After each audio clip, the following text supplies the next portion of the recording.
ஹல்லேலூயா. கர்த்தர் நல்லவர். ஆமென். எல்லாரும் திருப்பி கொள்ளுங்க.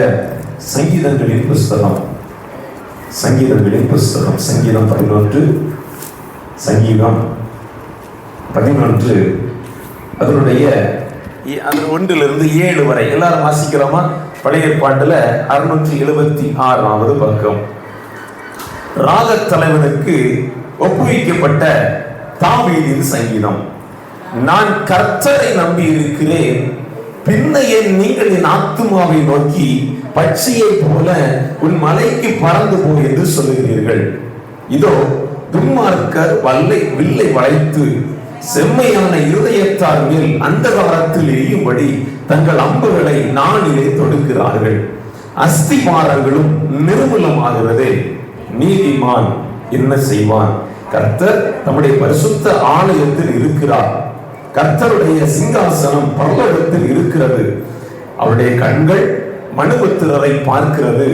அவருடைய இமைகள் அவர்களை சோதித்தருகிறது. கர்த்தர் நீதிமானை சோதித்தருகிறார், துன்மார்க்கனையும் கொடுமையில் பிரியமுள்ளவனையும் அவருடைய உள்ளம் வெறுக்கிறது. துன்மார்க்கர் மேல் கண்ணிகளை வருஷிக்கப்படுவார். அக்னியும் கந்தகமும் கடும் கோடை கொந்தளிப்பும் அவர்கள் குடிக்கும் பாத்திரத்தின் பங்கு. கர்த்தர் நீதி உள்ளவர், நீதியின் மேல் பிரியப்படுவார். அவருடைய முகம் செம்மையானவனை நோக்கி இருக்கிறது. ஹல்லேலூயா. இந்த இடத்தில் 2 காரியங்கள் சொல்லப்பட்டிருக்கிறது. ஒன்று துன்மார்க்கன், ஒன்று நீதிமான். ஹல்லேலூயா. கரங்களை உயர்த்தி சத்தமாய் ஹல்லேலூயா.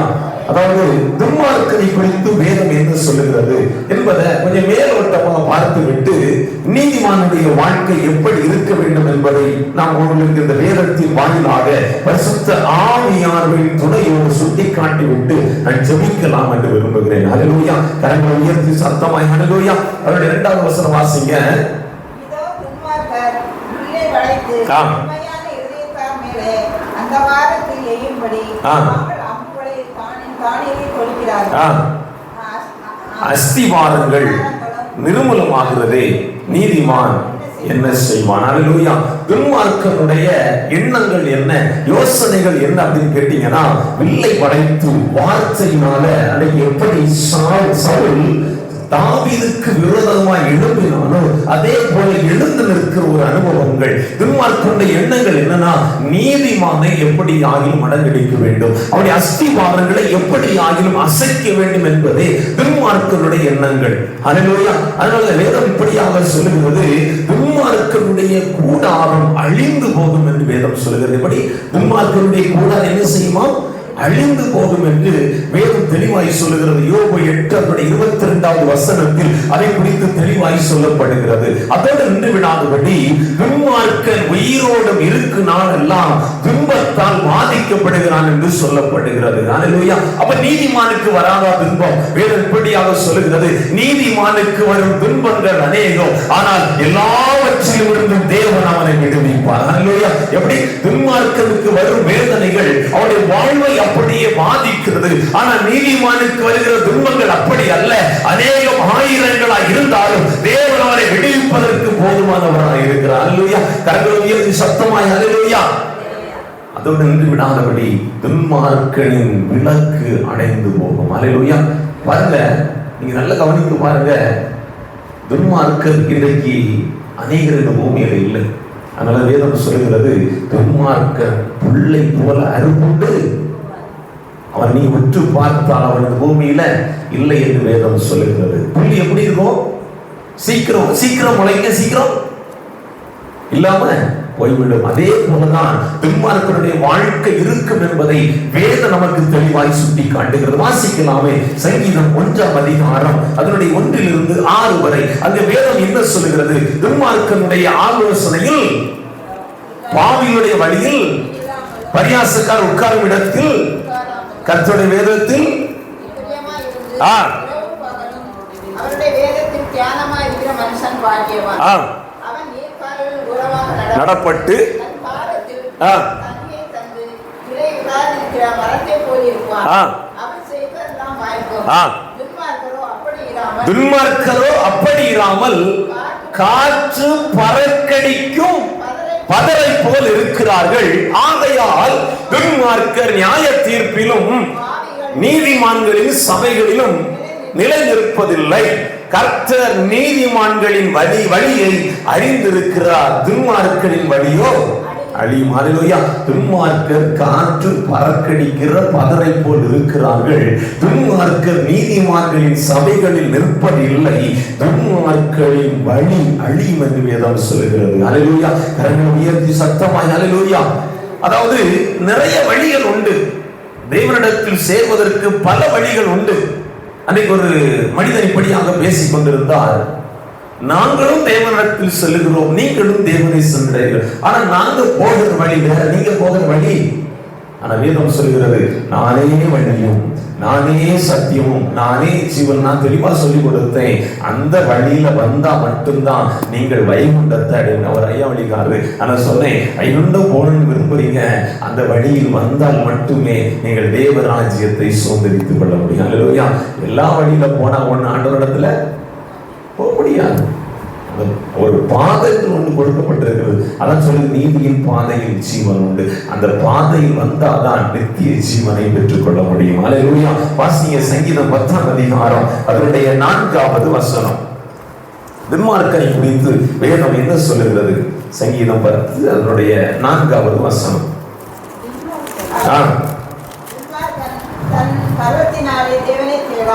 துன்மார்க்கன் தன் கர்வத்தினால் தேவன் என்ன செய்வதில்லை? தேடுவதில்லை. கர்வம் என்னது? ஈகோ. என்று நீ சொல்லி நான் என்ன தேவனை ஆராதிக்கணுமா? இல்ல, தேவனை முழு உள்ளத்தோடு என்ன செய்யும்? தேவனை ஆராதிக்க வேண்டும். வேதம் தெளிவாய் சொல்லுகிறது, கர்த்தர் தம்முடைய வாசிய தொடர்ச்சிய அவனுடைய நினைவுகள் எல்லாம் துன்மார்க்கனுக்கு என்னதில்லை?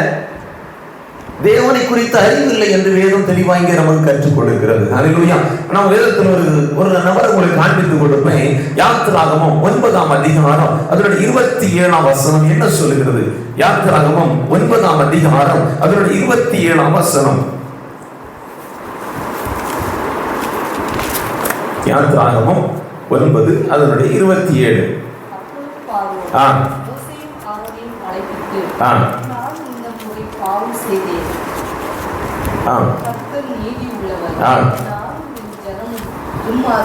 என்ன சொல்றது? கர்த்தர் பார்வோன் வந்து யாருக்கு சொல்றான்? மோசேயின் இடத்துல சொல்றான். எப்படி சொல்றான்? நாங்கள் யார்? கர்த்தர் நீதி உள்ளவர். நாங்கள் யார்?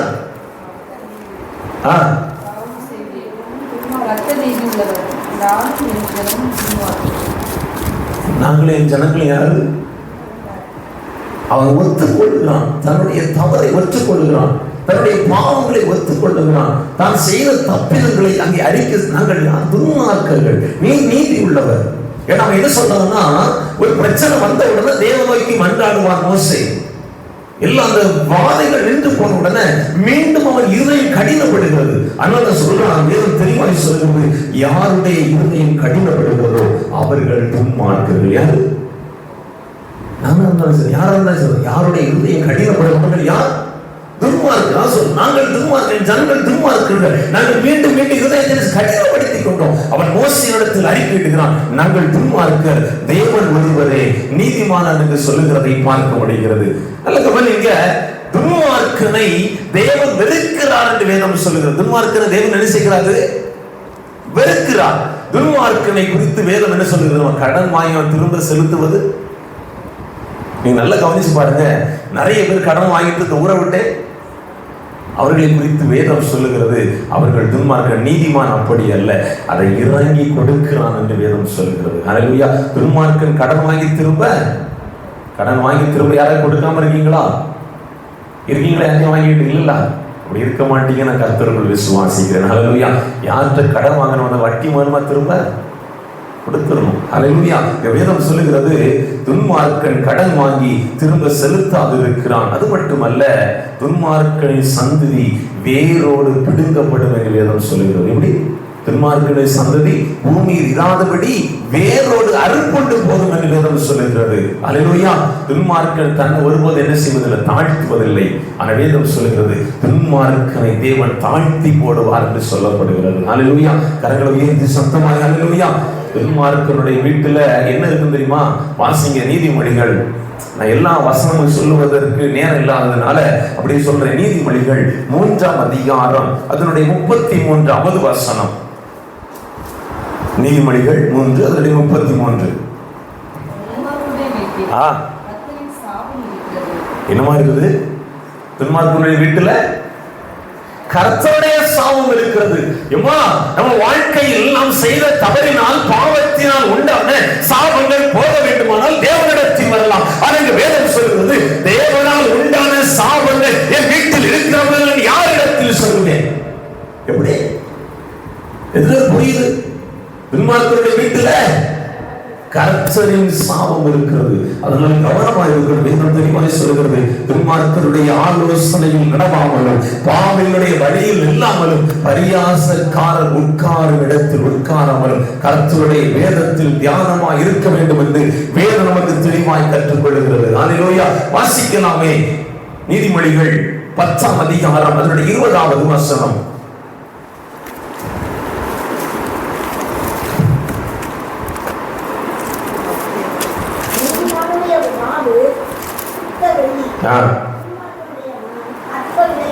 அஞ்சு காசுக்கும் உதவாத நீ. எப்படி உங்களுக்கு புரியுதா? ஒரு முறை கூட வாசிங்க, சத்தம் வாசிங்க.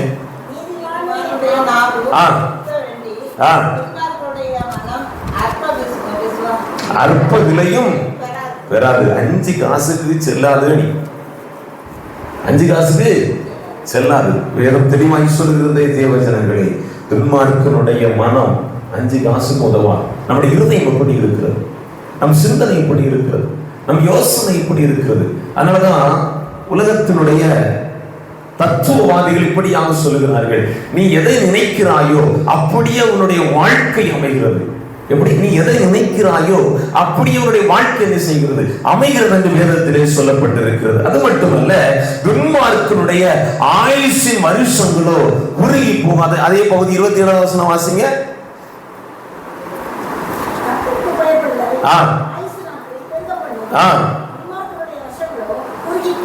எப்படி துன்மார்க்கனுடைய? அப்போ வேதம் தெளிவாய் சொல்லுகிறது, இப்படி ஒரு வசனம் உண்டு, நீதிமான் எடுத்துக் கொள்ளப்படுகிறான், உணர்வார் ஒருவரும் இல்லை. அவன் பரிபூரணப்பட்டு எடுத்துக் கொள்ளப்படுகிறான். ஆனால் துன்மார்க்கனை குறித்து வேதம் சொல்லுகிறது, அவனுடைய பாவம் என்ன செய்கிறது? மரணத்தை பிறப்பிக்கிறது. ஒரு மனிதனுடைய வாழ்க்கையில், அந்த துன்மார்க்கனுடைய வாழ்க்கையில் வருகிற பாவங்கள் அது கற்பம் தரித்து என்ன செய்கிறது? பாவத்தை பிறப்பிக்கிறது. அதனால் உண்டாகிற பாவங்கள் பூர்த்தியாகி மரணத்தை பிறப்பிக்கிறது. அந்த வேதம் சொல்கிறது, வாசிங்க அதே பகுதி வருவதா கூட, துன்மார்க்கனுடைய வருஷங்களோ குறுகி போகும். 28 வாசிங்க. 28 துன்மார்க்கனுடைய அபேட்சையோ அழியும் என்று வேதம் சொல்லுகிறது. அல்லேலூயா. அவன் என்னதான் யோசித்தாலும் அந்த யோசனை நிலை நிற்பதில்லை, அது அழிந்து போகும் என்று வேதம் சொல்லுகிறது. அல்லேலூயா. துன்மார்க்கன் நீதியின் வழியை புரட்டுகிறான், பரிதானம். துன்மார்க்கன் பரிதானம் வாங்குகிறான். அப்போ லஞ்சம் வாங்குறது யாரு? துன்மார்க்கன். அதாவது என்ன ஒரு காரியத்திற்காக வேணாலும் சரிதான், நம்ம ஏதாவது ஒரு காரியத்திற்காக பிறரிடத்தில் பரிதானம் வாங்குவோனால் நாம் துன்மார்க்கன் என்று வேதம் சொல்கிறது. துன்மார்க்கன் பொய்களை பிணைக்கிறான் என்று வேதம் சொல்கிறது. வாசிக்கலாமே. நீதிமொழிகள் 24 அதனுடைய 20வது வசனம். நீதிமொழிகள் 24 அதனுடைய 20.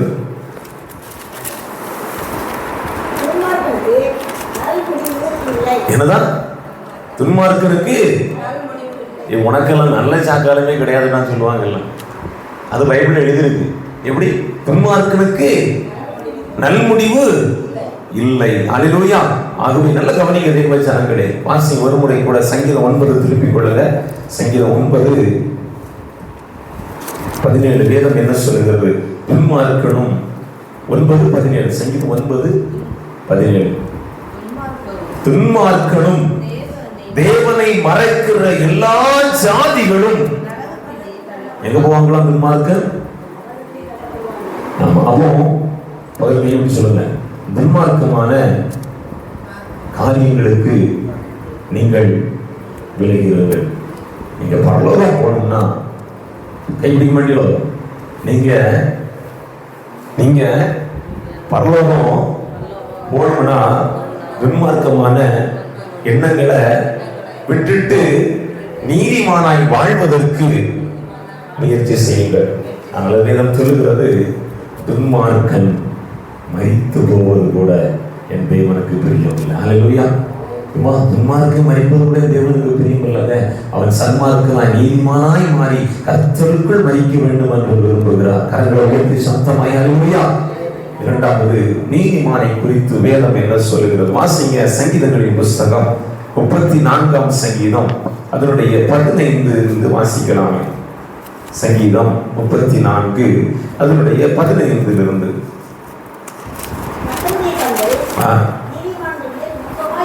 எப்படியா? கர்த்தருடைய கண்கள் நீதிமான்கள் மேல் நோக்கமாய் இருக்கிறது, அவருடைய செவிகள்.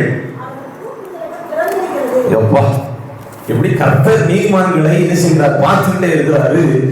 அவன் வாயில் ஒரு வார்த்தை புறப்பட்டவுடன் அது எங்க போது? அவருடைய செவிகளில் ஏறுகிறது. வாசிங்க அப்படி தொடர்ச்சியா.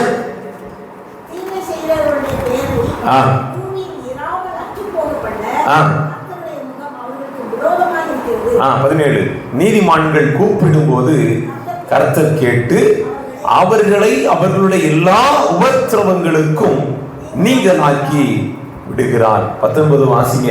நீதிமானுக்கு வரும் துன்பங்கள் அநேகமாயிருக்கும். 21 கடைசி பகுதி வாசிங்க. நீதிமான்களை பகைக்கிறவர்கள் குற்றவாளிகள். அல்லேலூயா. கர்த்தர் தமது ஊழியக்காரரின் ஆத்துமாவை மீட்டுக் கொள்கிறார். வேதம் தெளிவாய் சொல்லுகிறது, நீதிமானை பகைக்கிறவர்கள் குற்றவாளிகள் என்று வேதம் சொல்லுகிறது. அல்லேலூயா. கரங்களை உயர்த்தி சத்தமாய் அல்லேலூயா. அதனால வேதம் சொல்லுகிறது, கர்த்தருடைய கண்கள் நீதிமான்கள் மேல் நோக்கமாய் இருக்கிறது. அவருடைய கூப்பிடுதலுக்கு அவருடைய செவி கேட்கிறது.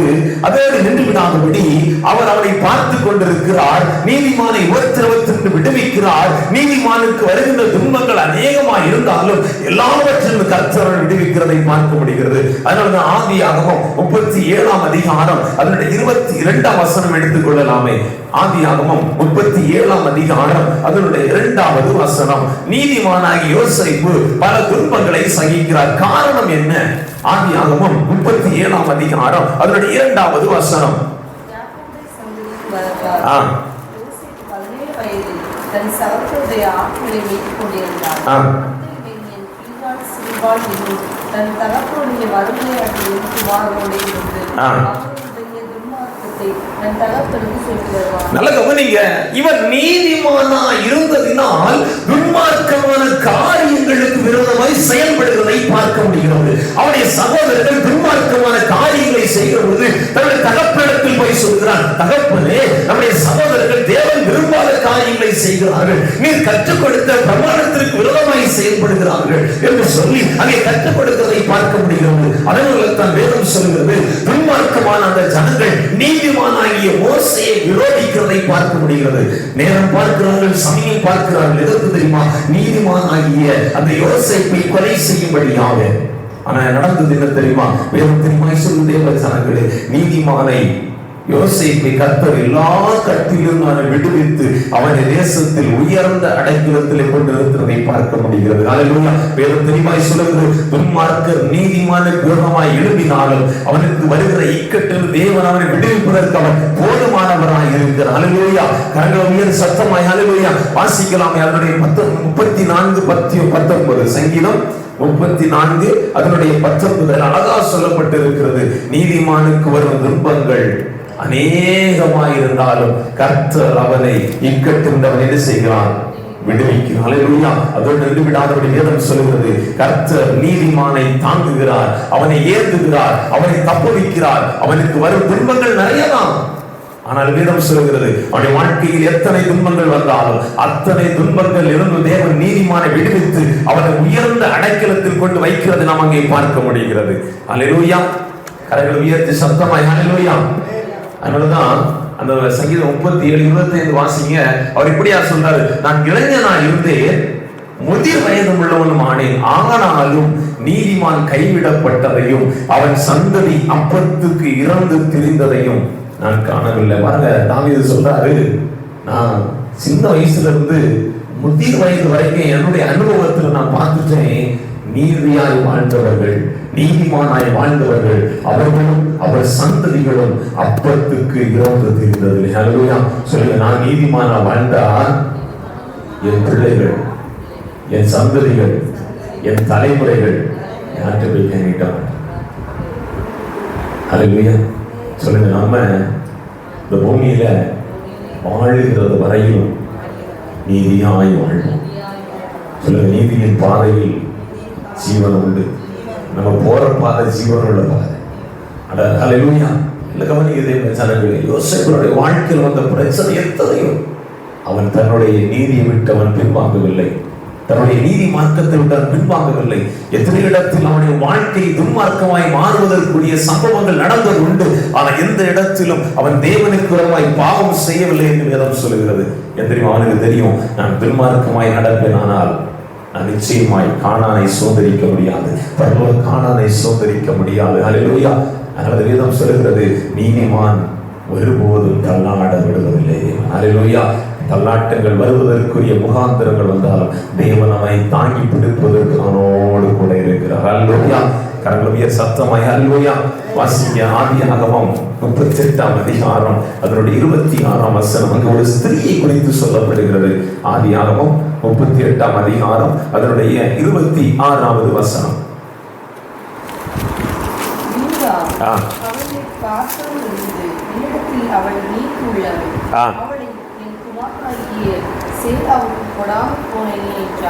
நல்ல கவனிங்க, அந்த 23ல இருந்து வாசிங்க. அப்பொழுது யூதா 24 ஏறக்குறைய 3 மாதம் சென்ற பின்பு தன் மருமகளாகிய தாமார் வேசித்தனம் பண்ணினாள். அந்த வேசித்தனத்தினால் கர்ப்பவதியுமானாள் என்று யூதாவுக்கு அறிவிக்கப்பட்டது. அப்பொழுது யூதா அவளை வெளியே கொண்டு வாருங்கள், அவள் சுட்டரிக்கப்பட வேண்டும் என்றான். அவள் வெளியே கொண்டு வரப்பட்ட போது அவள் தன் மாமனிடத்திற்கு அந்த அடமானத்தை அனுப்பி, இந்த பொருட்கள் உடையவன் எவனோ அவனாலே நான் கர்ப்பவதியானேன், இந்த முத்திரை மோதிரம் இந்த ஆரமும் இந்த கோலும் யாருடையவர்கள் பாரும் என்று சொல்லி அனுப்பினான். யூதா அவைகளை பார்த்தறிந்து என்னிலும் அவள் நீதி உள்ளவள். ஹல்லேலூயா. யார் தெரியுமா? எந்த மாமனார் தன்னுடைய மருமகள் வேசித்தனம் பண்ணினாள் என்று சொல்லி எல்லாருக்கும் முன்பாக அவளை குற்றப்படுத்தினானோ அவளுடைய வாய் சொல்கிறது, அவள் எண்ணிலும் நீதி உள்ளவள். ஹல்லேலூயா. ஹல்லேலூயா. சத்தமாய் ஹல்லேலூயா. இந்த சம்பவம் எல்லாருக்கும் தெரியும் நினைக்கிறேன். யூதாவின் மனைவி மரித்து போகிறாள். அவள் மரிப்பதற்கு முன்பாக தன்னுடைய பிள்ளைகளுக்கு அவர் திருமணம் செய்து வைக்கிறார். அதாவது அவருக்கு 3 பிள்ளைகள். ஒருத்தர் பேரு ஏர், ஒருத்தர் பேர் ஓனான், ஒருத்தர் பேரு சேலா. பேர பார்த்தீங்களா? ஏர், ஓனா, சேலா. எப்படி? ஏர், ஓனா, ஏர், ஓனான், சேலா. பேர பாருங்க. ஏர் மரித்து போனான். அதாவது பழைய ஏற்பாட்டின் முறையின்படி தன்னுடைய சகோதரனின் மனைவியை அடுத்து இருக்கிற சகோதரன் விவாகம் செய்து கொள்ள வேண்டும். அதனால ரூத்தின் சரித்திரத்தில் சொல்லப்பட்டிருக்கிறது, போவாஸ் ரூத்தை என்ன செய்கிறான்? சுதந்திர முறையாக விவாகம் பண்ணுகிறான் என்பதை நம்ம பார்க்க முடிகிறது. பாருங்க, அப்படிப்பட்ட ஒரு காலகட்டத்தில் ஓனானும் தேவனுக்கு விரோதமாய் பாவம் செய்து அவனை கர்த்தர் அடித்து விடுகிறார். நடந்தது என்ன தெரியுமா? இவன் பயந்துட்டான். இனி 3வது பையனை கொடுத்தாலும் கர்த்தர் என்ன செய்வாரு? அடித்து விடுவார். பயந்து அவன் பெரியவனாக மட்டும் காத்து என்று சொல்லப்படுகிறது. அவன் பெரியவனான பிறகும் அவனுக்கு கொடுக்கப்படவில்லை. அதை அறிந்த தாமார் வேத தெரிவாய் சொல்கிறது, தன்னுடைய கைம்பெருமைக்குரிய வஸ்திரத்தை களைந்து விட்டு தன்னை ஒரு வேசியை போல அலங்கரித்துக் கொண்டு, ரொம்ப ஒரு வேதனையான அது அவளுடைய எண்ணங்கள் என்ன தெரியுமா? எப்படி ஆயினும் என்னால் இந்த பூமியின் சந்ததிகள் உருவாக வேண்டும் என்கிற எண்ணங்கள் அவளுக்கு இருந்ததனால் அவளுடைய ஆசைக்காக அல்ல, இச்சைக்காக அல்ல, என்னால் இந்த பூமியின் சந்ததிகள் உருவாக வேண்டும் என்கிற ஒரே நோக்கத்தோடு அந்த காரியத்தை செய்கிறார். தன்னுடைய மாமனார் வருகிறார் என்பதை அறிந்து பாருங்க, வேறு வழியா வந்தால் அவருடைய சந்ததி என்று எண்ணப்படுவதில்லை. ஏன்னா யூதாவின் சந்ததி. அது என்ன சந்ததி? யூதாவின் சந்ததி. நல்ல கவனிங்க. அவள் கைம்பெருமைக்குரிய வஸ்திரத்தை கலந்து விட்டு வேசியின் வஸ்திரத்தை தரித்துக் கொண்டு யூதா தன்னுடைய மாமனார் வருகிற வழியில் அவள் உட்கார்ந்து இருக்கிறார். அந்த நேரத்தில் அவள் வேதம் தெளிவாய் சொல்கிறது, அவள் வேசி என்று நினைத்து அவளுடைய மாமனார் அவளை அழைத்து அவளோடு சயனிக்கிறதை பார்க்க முடிகிறது. அதனாலே அவள் கர்ப்பவதி ஆகிறாள். பாருங்க, எவ்வளவு ஞானம் உள்ளவள் பாருங்க. அவள்கிட்ட ஒரு நேவனை கேட்கிறார். அவனுடைய ஆரம், அவனுடைய முத்திரை மோதிரம், அவனுடைய கோல். நீங்க என்ன கோல் நினைக்கிறீங்க? என்ன என்ன கோல் தெரியுமா? ஆபிரகாமின் கையில் ஒரு கோல் இருந்தது, வாக்குத்தத்தத்தின் கோல். அந்த கோல்ல என்ன எழுதியிருக்கும்? எப்படி யூதாவின் கோல் அவங்களுக்கு தெரியும்? எப்ப ஆடு மேய்க்கிற எல்லாரும் என்ன செய்ய கோல் வச்சிருப்பாங்க அப்படிதானே? இது எப்படி அவருடைய கோல் எப்படி தெரியும்? வேற ஒண்ணு இல்ல, ஆபிரகாம் இடத்திலிருந்து ஈசாக்குக்கு போகிறது அந்த கோல், ஈசாக்கு இடத்திலிருந்து யாக்கோபுக்கு வருது, யாக்கோபு இடத்திலிருந்து யூதாவுக்கு வருகிறது. ஏன் அந்த கோல் அவங்களுக்கு எப்படி கண்டுபிடிச்சாங்கன்னா, அந்த நல்ல கவனிங்க, அந்த கோல் எப்படின்னா, இப்ப ஆபிரகாம் இருக்கு அப்படிதானே, ஆபிரகாமை விட 1.5 அடி உயரம் இருக்கணும் அந்த கோல். எவ்வளவு இருக்கணும்? நான் இருக்கிற என்னை விட 1.5 அடி உயரம் இருக்கணும். அது அந்த கோல் எதுல செய்யணும்னா ஒலிவ மரத்துல செய்யணும். இது சாரி, எதுல செய்யணும்னா அழகான மரம்ல, அந்த வாதுமை மரம். என்ன மரம்? வாதுமை மரத்துல கோலம் பண்ணணும். ஏன்னா வாதுமை மரம் அது வளர்ந்து பூத்து காய்ப்பதற்கு 18 ஆண்டுகள். இன்னொரு வாதுமை மரம் இருக்குது 2 ஆண்டுகள். ஆனா இந்த 18 ஆண்டுகள் ஆகிற அந்த வாதுமை மரத்துல கோலம் செய்யணும். ஏன் என்னை விட 1.5 அடி அதிகம்னா, அதாவது என்னை காண முடியாத இடத்துல அந்த வாக்குத்தத்தத்தை உயர்த்தி காண்பி. அதுக்காக என்னை விட 1.5 அடி உயரத்துல. சரி, இன்னும் அதை புதியபடியா சொல்லணும்னா, அந்த கோல்ல என்ன செய்யணும்னா, அந்த கோலை முதல்ல எடுக்கணும், வெட்டணும். கோல் என்ன செய்யணும்? வெட்டணும். மரத்தில் முதல்ல பிரித்து எடுக்கணும், வெட்டி தோலை உரிக்கணும். ஜாதி, மதம், இனம், மொழி என்கிற தோலை என்ன செய்யணும்? முதல்ல உரிக்கணும். உரிச்சுக்கிட்டு அதுல என்ன எழுதணும்னா, 75வது வயதில் தேவன் என்னை அழைத்தார், எனக்கு வாக்குத்தத்தம் கொடுத்தார். என்ன வாக்குத்தத்தம் கொடுத்தார் என்பதை எழுதிவிட்டு, எனக்கு குழந்தை இல்ல, 2வது நான் எங்கெல்லாம் துறவுகளை வெட்டினேன், அதனாலதான் ஈசாக்கு கரெக்டாவே துறவு வெட்டுறாரு. ஈசாக்கு துறவு பேசி சொல்றாரு, வெட்டுறாரு. இன்னைக்கு உயிர் எழுதி வச்சிருக்கோம், அன்னைக்கு உயிர்லாம் கிடையாது. அந்த கோல்ல எழுதி இருக்கும் எங்க துறவு இருந்தது, எங்க போனார், எகிப்துக்கு போனேன், அது ஒரு தலைவலியை போட்டுட்டு வந்தேன், நான் எங்க போனேன், கேரளாவுக்கு போனேன், என்னென்னலாம் உண்டோ எல்லாம் எழுதி வைக்கணும் அந்த கோல்ல. அதான் வாக்குத்தத்தத்தின் கோல். அதான் சொன்ன பார்த்தீங்களா? அதான் அந்த வாக்குத்தத்தங்கள் அது எழுதப்பட்டிருக்கும், அது அப்படியே கை மாறுகிறது. சேஷ்ட புத்திரன் யாருக்கோ அவனுக்கு அந்த கோல் ரூமன் இழந்து விட்டான். ஆகவே அந்த கோல் யூதாவுக்கு கொடுக்கப்படுகிறது. அதனால கேட்கிற அந்த கோலை நீ என்கிட்ட தாரும். அப்ப நான் அவங்க கொடுத்துட்டு சொல்றாங்க, இந்த கோல் யாருடையதோ அவன் தான் என் கற்பத்திற்கு காரணம். நல்ல கவனிங்க, அந்த எந்த மனிதன் இவரை கல்லறிந்து கொலை செய்ய வேண்டும் என்று சொன்னானோ, சுட்டரிக்க வேண்டும் என்று சொன்னானோ, அவன் சொல்லுகிறான், இவள் என்னிலும் நீதி உள்ளவள். ஹல்லேலூயா. அதனாலதான் மத்தேயு எழுதின சுவிசேஷம் வாசிங்க. மத்தேயு எழுதின சுவிசேஷம் அதனுடைய 1ஆம் அதிகாரம் அதனுடைய 3வது வசனத்துல பாருங்க, தாமார் நீதியாய் செயல்பட்டதால் கிறிஸ்துவின் சந்ததியை பெற்றெடுக்கிற அட்டவணையில் இடம்பெறுகிறார். ஹல்லேலூயா. வேதத்தில் 1வது பெண்களின் பெயர் குறிப்பிடப்படுகிறது. அதில் ஒரு 5 பேரில் ஒரு பெயர் யாருன்னு கேட்டீங்கன்னா இந்த தாமார். ஹல்லேலூயா. அதுல சாராளுக்கு பேர் குறிப்பிடப்பட்டிருக்கா? ரெபேக்கா பேர், ராகேலுக்கு யாக்கோபுக்கு மனைவி பேர் குறிப்பிடப்பட்டிருக்கா? இல்ல. ஆனா யூதாவின் மருமகளாகிய தாமாரின் பெயர் குறிப்பிடப்பட்டிருக்கிறது. காரணம் வேதம் சொல்கிறது, அவள் நீதி உள்ளவள். ஹல்லேலூயா. கைப்படி சொல்ற, நீங்க நீதியா நடந்தா கிறிஸ்துவை பெற்றெடுக்கிற சந்ததியில் கர்த்தர் உங்களை கொண்டு வைப்பார். ஹல்லேலூயா. கரங்களை உயர்த்தி சத்தமாய் ஹல்லேலூயா. அல்ல கவனிங்க, துன்மார்க்கரோட தேவன் நீதிமானை அழிப்பதில்லை என்று வேதம் சொல்லுகிறது. அதனாலதான் ஆபிரகாம் தேவனிடத்தில் போய் மன்றாடுகிறார், துன்மார்க்கரோடு கர்த்தர் நீதிமானையும் அழிப்பீரோ, அது உமக்கு தூரமாய் இருப்பதாக என்று சொல்லுகிறாரு. நான் துன்மார்க்கரோடு நீதிமானை அழிப்பதில்லை. அப்ப என்னது? துன்மார்க்கனும் அழிந்து போவதில்லை, அவர்களை போல நம்ம வாழ்க்கை அமைவதில்லை. அவருடைய வேதம் தெளிவாய் சொல்லு, துன்மார்க்கனுடைய ஆலோசனை என்ன நடக்காதுங்க, அவன் உட்காராதுங்க என்று வேதம் நமக்கு தெளிவாய் என்ன செய்கிறது? கற்றுக் கொடுக்கிறது. ஆகவே சொல்லப்படுகிறது, துன்மார்க்கரோடு தேவன் நீதிமான்களை அழிப்பதே இல்லை. அதனால வேதம் சொல்கிறது, ஒரு மனிதனாகிய லோத்து நீதிமானாகிய லோத்து காக்கப்பட்டான் என்று வேதத்திலே சொல்லப்பட்டிருக்கிறது. அடுத்ததாக வாசிங்க ஆதியாகமம் 6ஆம் அதிகாரம் அதனுடைய 9வது வசனம். ஆதியாகமம் 6ஆம் அதிகாரம் அதனுடைய 9வது வசனம். நோவாவின் வம்ச வரலாறு. நோவா தன் காலத்தில் இருந்தவர்களுக்குள்ளே நீதிமானும் உத்தமனுமாய் இருந்தான் என்று வேதம் சொல்லுது. தேவ ஜனங்களே, அந்த காலத்தில் பல லட்ச ஜனங்கள் வாழ்ந்திருப்பார்கள். ஏன் இந்த ஒரு மனிதனுடைய பெயர் மட்டும் குறிப்பிடப்படுகிறது? ஏன் தெரியுமா? அவன் நீதிமானாய் வாழ்ந்ததினால். அப்படித்தானே? நீதிமானாய் வாழ்ந்ததுனால தேவனுக்கு அவனை அழிப்பதற்கு விருப்பம் இல்லை. சொல்றார், ஒரு வேலையை உண்டு பண்ணுப்பா, வேலையை உண்டு பண்ணு, பிரசங்கம் பண்ணி வர்ற நீதிமான்களை உன்னோடு நீ சேர்த்துக்கொள். நான் சொல்லுங்களா, துன்மார்க்கரோடு தேவன் நீதிமானை அழிப்பதே இல்லை. தேவன் அவனை காக்கும்படியாக புதுவிதமான காரியங்களை கர்த்தரை செய்வதை பார்க்க முடிகிறது. மழையே கிடையாது, கர்த்தர் மழையை உண்டு பண்ணுகிறார். பேழை என்பது என்னன்னு தெரியாது, பேழை உண்டு பண்ணுவதற்கு நோவு கர்த்தர் கட்டளை எழுதார். தேவ ஜனங்களை, நீதிமானாகிய நோவாவில் அவன் குடும்பம் பாதுகாக்கப்பட்டது. நான் நீதியாய் வாழ்வேனானால், நான் நீதியின் பாதையில் நடப்பேனானால், நிச்சயமாக நானும் என் குடும்பத்தால் பாதுகாக்கப்பட்டு பேழைக்குள்ள பிரவேசிப்போம், பரலோகராஜ்யத்தில் ஒரு நாள் பிரவேசிப்போம் என்கிற நம்பிக்கை நமக்குள்ளே உண்டாக்கப்பட வேண்டும். அல்லேலூயா. கரங்களை உயர்த்தி சத்தமாய் அல்லேலூயா.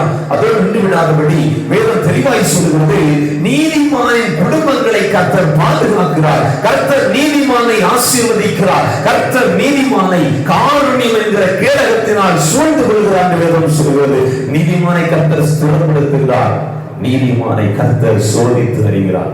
நீ நல்ல நீதியில தான் போறியா என்பதை குறித்து தேவன் சோதித்து அறிகிறார் என்று வேதம் சொல்லுகிறது. ஏன் கர்த்தர் நம்ம வாழ்க்கையில் சோதனை அனுமதிக்கிறார்? ஏன் நம்ம வாழ்க்கையில் கர்த்தர் சோதனை அனுமதிக்கிறார்? சொல்லுப்பா. ஒரு புள்ளட்ட போய் கேளு, ஏமா நீ படிச்சிட்டியா? ஆமா படிச்சுட்டேன்னு சொல்லலாம். டெஸ்ட்ல தான் தெரியும் அது எந்த அளவுக்கு படிச்சிருக்கு. அப்படிதானே? எத்தனை புரியுது? படிச்சுட்டா அப்படின்னு கேட்டா ஆமா படிச்சுட்டோன்னு சொல்லுவோம்.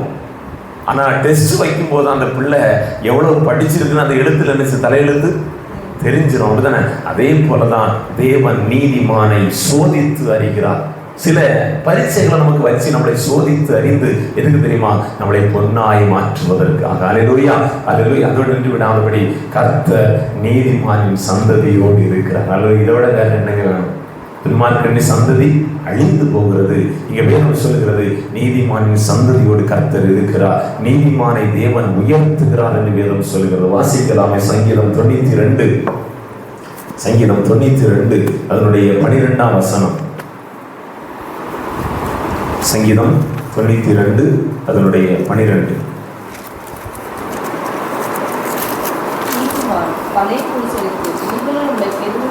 நீதிமான் பனையை போல் செழித்து லீபனோனில் உள்ள கேதுருவை போல் வளருவான் என்று சொல்லப்படுகிறது. நீதிமான் எப்படி இருப்பானா? பனையை போல செழித்தோங்குவான் என்று வேதம் சொல்லுகிறது. அல்லேலூயா. பனை எப்படி உயரமாய் வளருகிறதோ, பனையில் உள்ள அந்த எல்லாம் நீங்க நல்லா கவனிங்க. பனை என்ன செய்யும்? நல்ல நிழல கொடுக்கும். அப்படிதானே? கொடுக்குமா கொடுக்காதா? நீதிமான் அநேகருக்கு நிழலாக இருப்பான். அல்லேலூயா. பாருங்க, பனையில் உள்ளது எல்லாமே பிறருக்கு போஜனம், பிறருக்கு பிரயோஜனம். பார்த்துருக்கீங்களா? நீங்க ஒன்றும் இல்லை, பனையை பிடிங்கி கொண்டு ஒரு தூணா நடுங்க, காலங்காலமாக அது அப்படியே நிற்கும். வேதம் சொல்லுகிறது, நீதிமான் பனையை போல் செழித்து ஓங்குவான் என்று சொல்லப்படுகிறது. அல்லேலூயா, அல்லேலூயா. அது மட்டுமல்ல, நீதிமான்களை தேவன் நேசிக்கிறார். நீதிமானுக்கு ஒரு கேடு வருவதில்லை. நீதிமானை கர்த்தர் திருப்தியாக்கி நடத்துகிறார். நீதிமானை கர்த்தர் சுகமாய் வாழ்ந்திருக்க பண்ணுகிறார். அல்லேலூயா. மத்தேயு எழுதின சுவிசேஷம் 1ஆம் அதிகாரம், எல்லாம் திருப்பிக் கொள்ளுங்க. மத்தேயு எழுதின சுவிசேஷம் 1ஆம் அதிகாரம் அதனுடைய 18, 19 வசனங்கள்.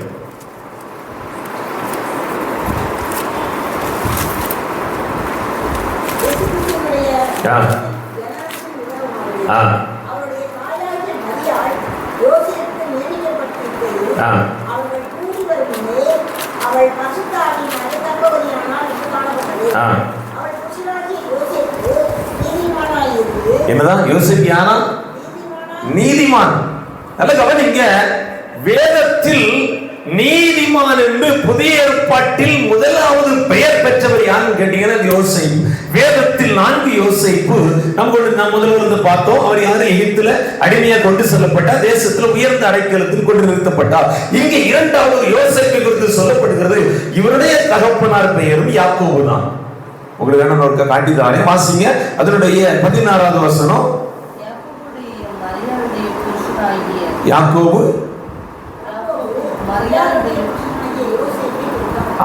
அப்ப யாக்கோபுக்கு பையன் பேர் என்னது? யோசேப்பு. அவருக்கு பேர் யாக்கோபு தான். இவருக்கு பேரும் யாக்கோபு தான். வேதத்தில் 4 யோசேப்பு.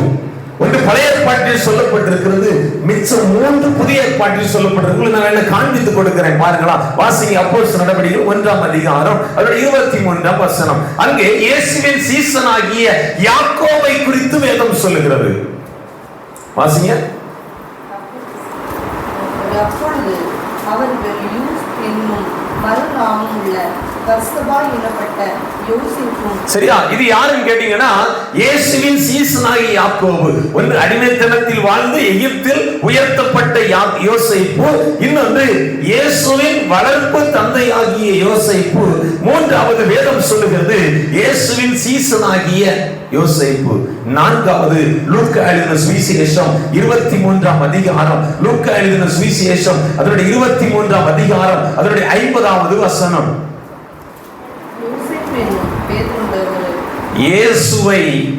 இயேசுவுக்கு தன் கல்லறையை கொடுத்த யோசேப்பு. எப்படி? அந்த காலத்துல எல்லாம் தன்னை அடக்கம் பண்ணுவதற்கு முன்பா உயிரோடு இருக்கும் போதே கல்லறைகளை கட்டி வைத்து விடுவார்கள். இது வழக்கம். ஆனா எனக்கு ரொம்ப ஆச்சரியம் என்னன்னா, ஆபிரகாம் கல்லறை குறித்து கவலைப்படவே இல்லை. செத்த பிறகுதான் கல்லறை பிடிக்கிறார். செத்த பிறகுதான், உண்மை இல்லையா, செத்த பிறகுதான் கல்லறையே வாங்குறாரு. ஆனா இன்னைக்கு அப்படி இல்லை. சாகிறதுக்கு முன்னாடியே சபைக்கு போனோம்னா முதல் கேள்வி கல்லறை. அப்படிதானே? ஏதோ பொய் அன்னைக்கே சாப்பிடுறது மாதிரி எல்லாருக்கும் சந்தேகம். கொண்டு போன ஊழியக்காரன் நம்மளை கொண்டுடுவானோன்னு, அதனால பயந்து முதல்ல கேட்கறது என்னது, கல்லறை இருக்குதா? நான் என்ன சொல்றேன், செத்த பறவை எங்க கொண்டு போட்டா என்ன மண்ண, அப்படிதானே? ரெண்டாவது, ஏதாவது டெட் பாடி ரோட்ல கிடந்து பாக்குறீங்களா? கிடக்காது. ஏன் தெரியுமா? கவர்மெண்டே நம்மளை எடுத்து அடக்கம் என்ன பேர் அனாத, அங்க கொண்டு வச்சுட்டு நம்மள என்ன கூட வராவ, அனாதையான விட்டுட்டு வராவ, கூட படுத்துடாக்காவ, கூட இல்லை.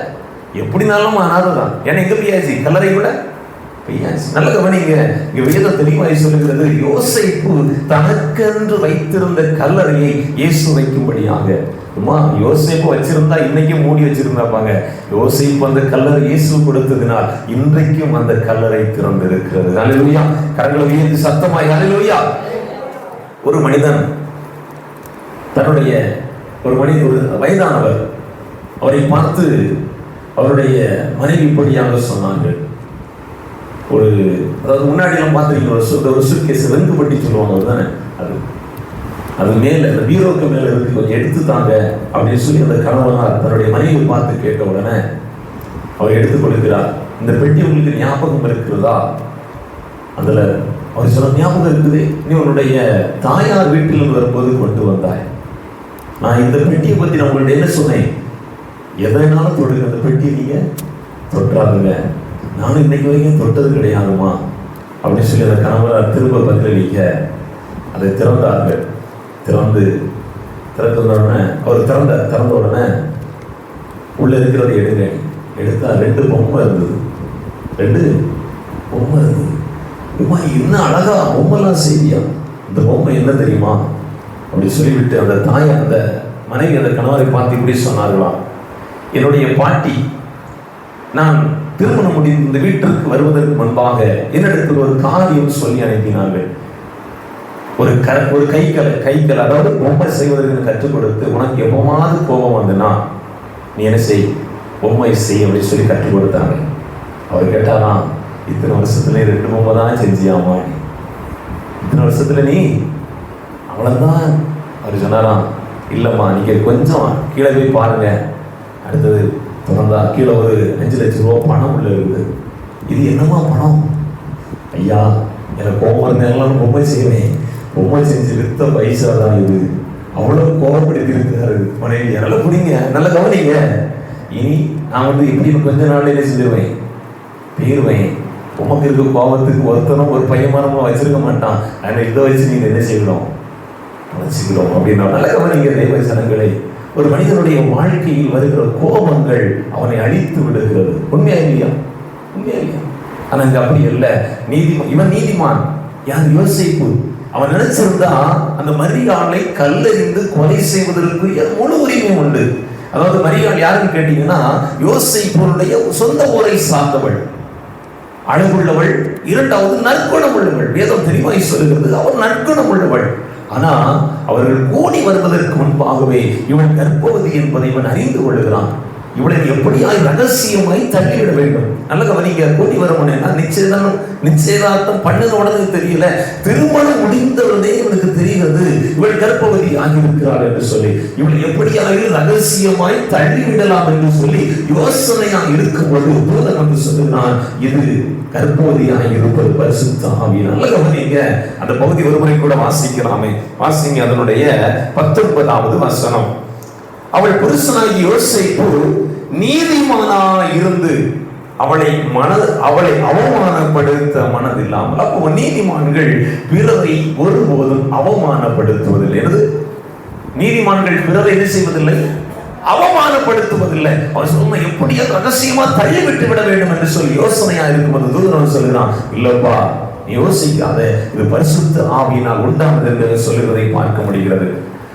யோசேப்பு ஏழை குடும்பத்தில் பிறந்தவர். அவரை குறித்து நமக்கு தெரியும். அவர் யார்?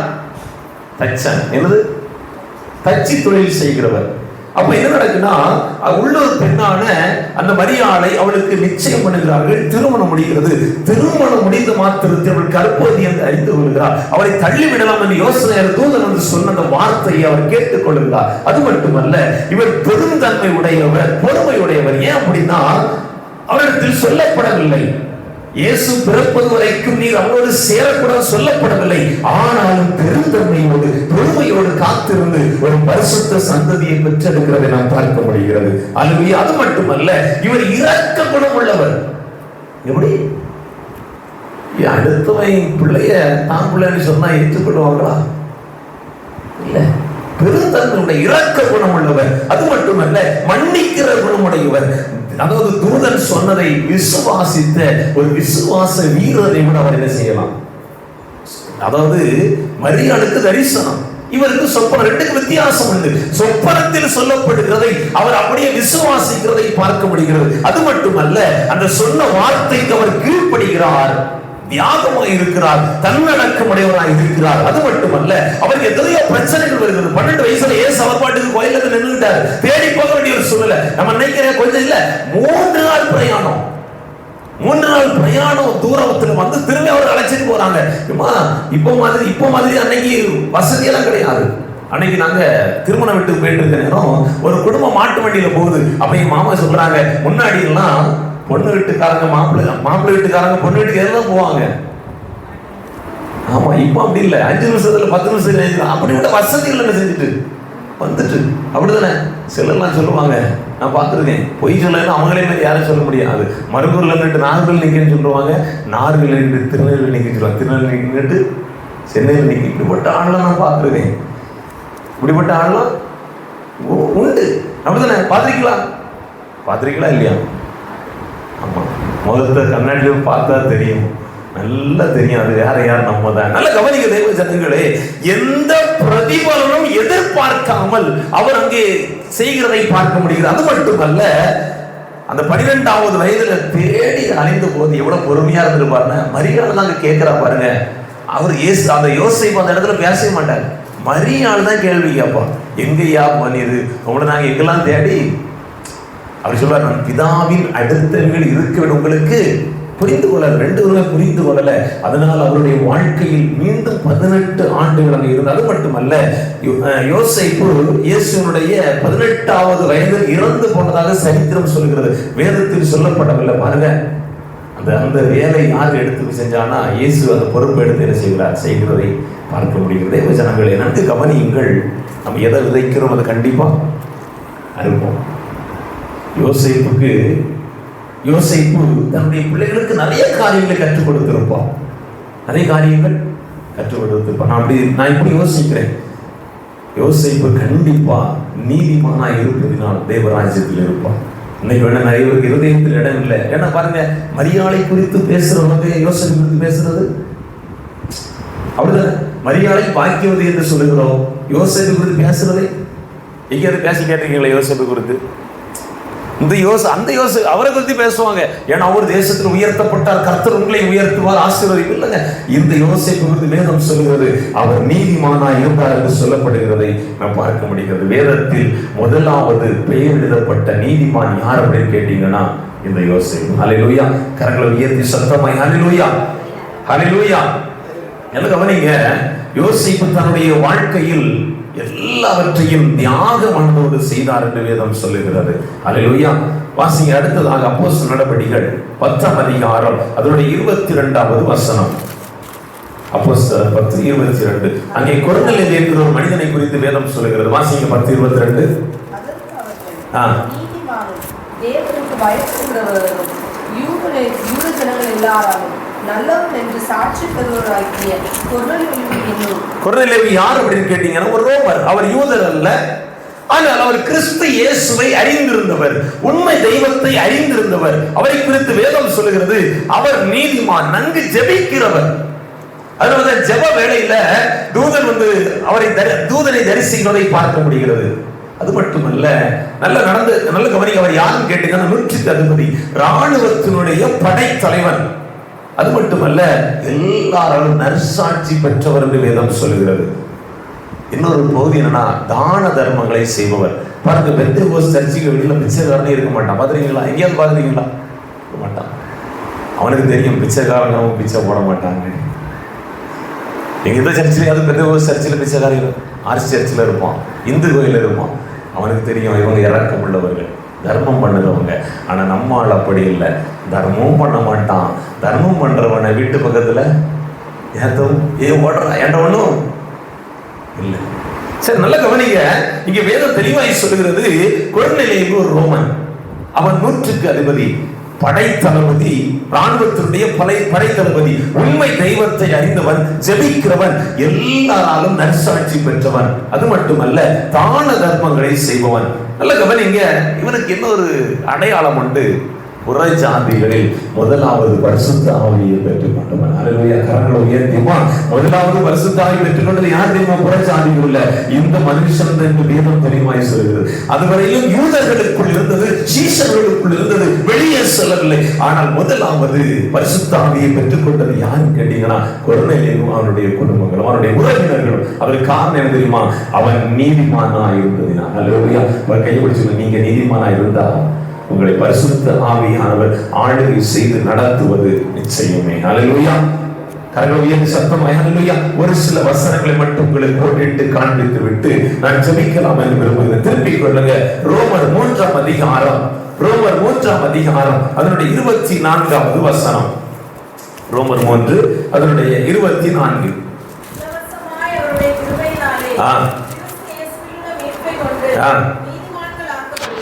எப்படி? வேதம் தெளிவாய் சொல்லுகிறது, நம்முடைய நீதி அவருக்கு முன்பாக அழுக்கான கந்தையாய் இருக்கிறது, ஆனால் அவருடைய கிருபையினால் அவர் நம்மளை நீதிமான்களாய் மாற்றி வைத்து இருக்கிறார். ஹல்லேலூயா. வாசிங்க அதனுடைய 5ஆம் அதிகாரம் 9வது வசனம். ரோமர் 5:9. இப்படி நாம் அவருடைய இரத்தத்தினாலே நீதிமான்களாக்கப்பட்டு, எப்படிப்பட்டிருக்கிறோம்? முதலாவதுடைய கிருபையினால் நீதிமான்களாக்கப்பட்டிருக்கிறோம். இரண்டாவது வேதம் சொல்லுகிறது அவருடைய இரத்தத்தினால் நீதிமான்களாக்கப்பட்டிருக்கிறோம். வாசிங்க அதனுடைய 8:33. அதுக்கு முன்னாடி அந்த 19 வாசிங்க. அன்றி ஒரே மனுஷனுடைய கீழ்ப்படியாமையினாலே அநேகர் பாவிகளாக்கப்பட்டது போல அவருடைய கீழ்ப்படிதினாலே, மூன்றாவது அவருடைய கீழ்ப்படிதலினால் நாம் நீதிமான்களாக்கப்பட்டிருக்கிறோம். வாசிங்க 8:33.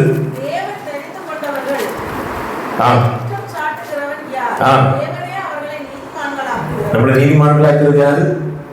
தேவனே. ஹல்லேலூயா. கரங்களை உயர்த்தி சத்தமாய் ஹல்லேலூயா. முதலாவது வேதம் சொல்லுகிறது அவருடைய கிருபை நம்மளை நீதிமானாக்குகிறது. இரண்டாவது வேதம் தெளிவாய் சொல்லுகிறது அவருடைய இரத்தம் நம்மளை நீதிமானாய் மாற்றுகிறது. மூன்றாவது வேதம் சொல்லுகிறது அவருடைய கீழ்ப்படிதல் நம்மளை நீதிமானாய் மாற்றுகிறது. நான்காவது வேதம் சொல்லுகிறது அவரே நம்மளை நீதிமானாய் மாற்றி இருக்கிறார். ஹல்லேலூயா. 1 கொரிந்தியர் 6ஆம் அதிகாரம், 1 கொரிந்தியர் 6ஆம் அதிகாரம் அதனுடைய 11வது வசனம் வாசிக்கலாமே.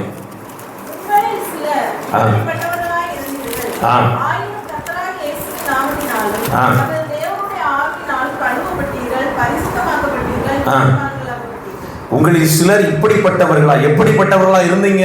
அதுக்கு முந்தின வசனம் வாசிங்க. திருடரும், அந்த 9ல இருந்து வாசிங்களா. அப்ப இன்னும் நமக்கு தெளிவா, அநியாயக்காரரும்,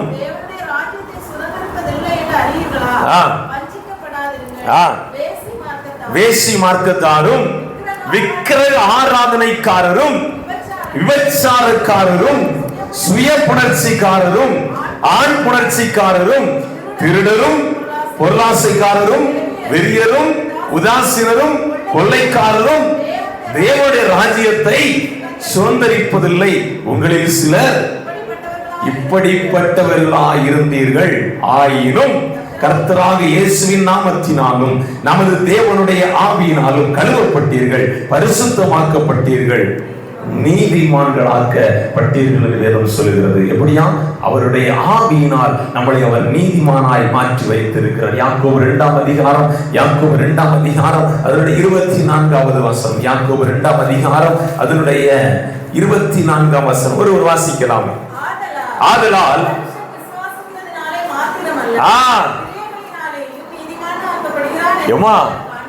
எப்படி கிருபையினால் மட்டுமல்ல, நம்முடைய கிரியையினாலும் தேவன் நம்மளை நீதிமானாக்குகிறார் என்று வேதம் நமக்கு தெளிவாய் கற்றுக் கொடுக்கிறது. நம்மிடத்தில் கிரியை இல்லாவிட்டாலும், தேவ கிருபை இல்லாவிட்டாலும் நாம் நீதிமான்களாய் மாற்றப்பட முடியாது. அல்லேலூயா. சங்கீதம் 69, சங்கீதம் 69 அதனுடைய 28 ஒருவர் வாசிக்கலாமே. சங்கீதம் 69 அதனுடைய 28வது வசனம். அதுக்கு முந்தின வசனம் வாசிங்க, அப்ப உங்களுக்கு எல்லாம் தெளிவா புரியும்.